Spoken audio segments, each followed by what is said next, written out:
हाँ जी, ये भी मजे का question. In full wave rectification by bridge circuit how many diodes work simultaneously.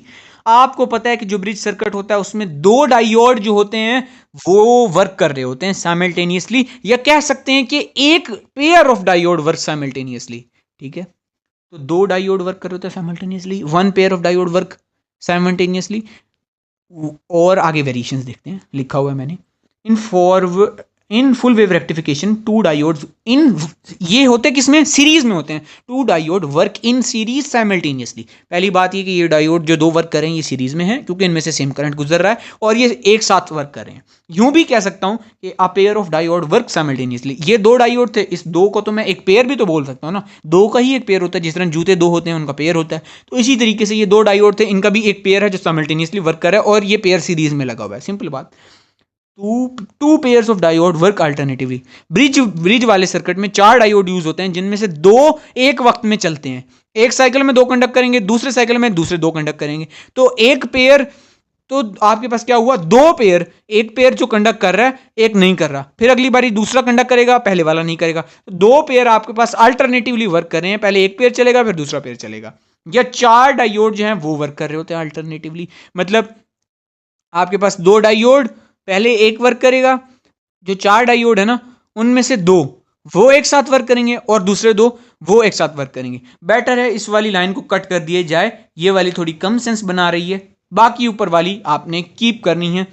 जो आखिरी पॉइंट है इसको छोड़ दें आप। फोर डायोड वर्क अल्टरनेटिवली, बात ठीक है, लेकिन इसमें ज्यादा एक्यूरेट बात यूं की जा सकती है कि two diodes, combination of two diode and the other combination of the other two diode वो अल्टरनेटिवली वर्क कर रहा होता है।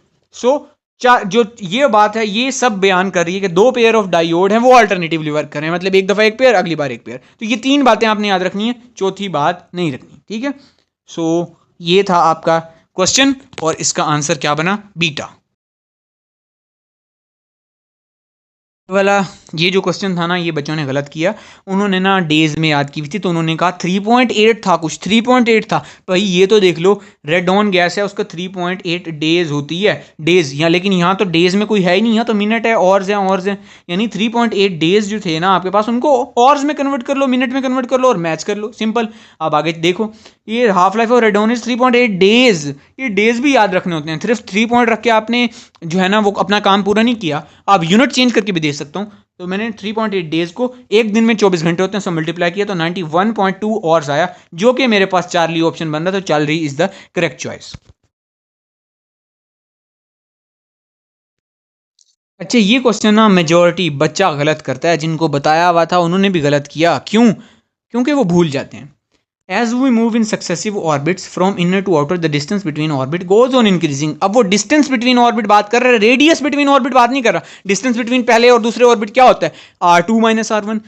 दूसरे और तीसरे में R3 - R2, इसी तरीके से होता है ना, ये होता है डिस्टेंस बिटवीन ऑर्बिट। आगे देखते हैं ऑप्शन क्या बनेगा। देखो, ये था आपके पास R1, ये था R2, 3, 4। अब आपने पता लगाना है डिस्टेंस बिटवीन द ऑर्बिट्स। तो मैं पता लगाता हूं, पहले और दूसरे ऑर्बिट में डिस्टेंस इतना होगा। आर, एक मिनट, ये हमने गलत एरो लगा दिया।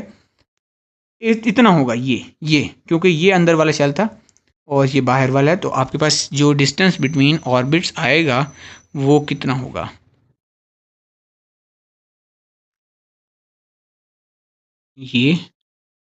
ये वाला इतना होगा, R2 - R1 बनेगा। और सेकंड और थर्ड में इतना होगा, R3 - R2 बनेगा। फोर और थर्ड में इतना होगा, R4 - R3 बनेगा। आगे देखते हैं। अब देखो जी, distance between second and first orbit वो आ गया 3R1।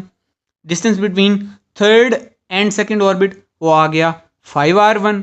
Distance between fourth and third 7R1। Fifth and fourth 9R1। अब ये दिख रहा हो, ये 3R1 से 5R1 हुआ। पहला जो डिस्टेंस था सेकंड और फर्स्ट ऑर्बिट में वो था 3R1। अब थर्ड और सेकंड ऑर्बिट में 5R1 है। फिर आगे फोर्थ और थर्ड में 7, और फोर्थ और फिफ्थ में 9R1। यानी पहले 3 था डिस्टेंस बिटवीन ऑर्बिट, फिर 5 हो गया, फिर 7 हो गया, फिर 9 हो गया।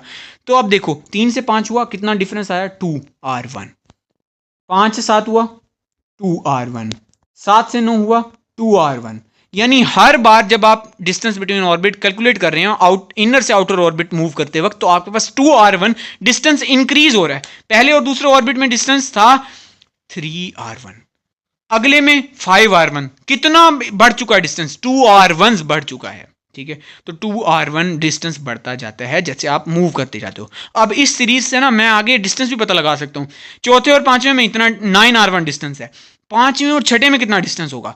ऑब्वियस सी बात है, प्लस 2r1 कर दूंगा 9r1 में 11r1 होगा। छठे और सातवें में कितना होगा? 13r1। सातवें आठवें में कितना होगा? Distance between 7th and 8th orbit कितना होगा?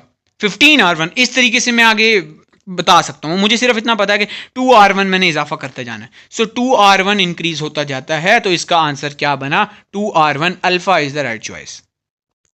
इसके साथ साथ एक बात याद रखनी है कि मैंने एटॉमिक स्पेक्ट्रा पे लेक्चर बनाया हुआ है और उसमें मैंने ये बात समझाई है। अगर आपको नहीं समझ आई हुई तो आप वो लेक्चर लाजमी लें। वो 2 से 3 लेक्चर हैं, जाकर ले लें। पूरा चैप्टर आपका सुखी हो जाएगा, कोई गलतियां नहीं होंगी। वो लेक्चर लाजमी तौर पर ले लें, ठीक है? तो वो लेक्चर लें, मैं इस वीडियो के डिस्क्रिप्शन में लिंक भी डाल दूंगा उनका, सो मिस नहीं करना। और मैंने उसमें ये सब समझा दिया हुआ है पहले से। अच्छा, ये एमसीक्यूज ना मेजॉरिटी बच्चों का गलत हुआ और मैंने इसको इंटेंशनली डाला क्योंकि इस पर बहस चल रही थी और एक दफ़ा पहले एक आंसर और डिसाइड हुआ था और उसके बाद आंसर चेंज हुआ था क्योंकि पास पेपर में इसका जवाब कुछ और था। तो अब आपकी बात है, resistance of full wave rectifier is more than the half wave rectifier. वजह, इसमें 2 डायोड वर्क कर रहे होंगे। एक डायोड की अपना पोटेंशियल ड्रॉप होगा 0.7, दूसरे का भी अपना होगा 0.7। और मैंने पिछले क्वेश्चंस में आपको बताया कि वो दोनों डायोड सीरीज में लगे होते हैं, तो 0.7 प्लस 0.7 1.4 वोल्ट वो ड्रॉप कर रहे होंगे। ऐसे बिहेव कर रहे होंगे जैसे वो सीरीज में लगे हुए हैं और वो उनका रेजिस्टिव पार्ट जो है ना वो ऐड हो रहा है और उनकी रेजिस्टेंस बढ़ रही है। सो उनकी रेजिस्टेंस बढ़ जाएगी क्योंकि वो सीरीज में लगे हुए थे। उनकी रेजिस्टेंस ज्यादा होगी बनिस्बत हाफ वेव रेक्टिफायर, वहां एक डायोड है, तो वो एक डायोड कितनी की रेजिस्टेंस प्रोवाइड कर लेगा? जब वो फॉरवर्ड बायस होगा वो थोड़ी रेजिस्टेंस प्रोवाइड करेगा। सो आगे चलो, अब इसका ये देखिए 36 वाला, the resistance of full wave rectifier eta 2022, option क्या मार्क्ड है? 36 का यहां देखा जाए ऑप्शन बीटा मार्क्ड है, तो beta more than the resistance of half wave rectifier circuit. ये मैंने आपको सबूत दे दिया कि पास पेपर में इसका बीटा मार्क्ड है। सो दुनिया जो मर्जी बोलती रहे, हमने इसका यही कहना है कि फुल वेव रेक्टिफायर सर्किट की रेजिस्टेंस ज्यादा होगी more than the half wave rectifier circuit. तो more than the half wave rectifier circuit यानी कि alpha is the right choice.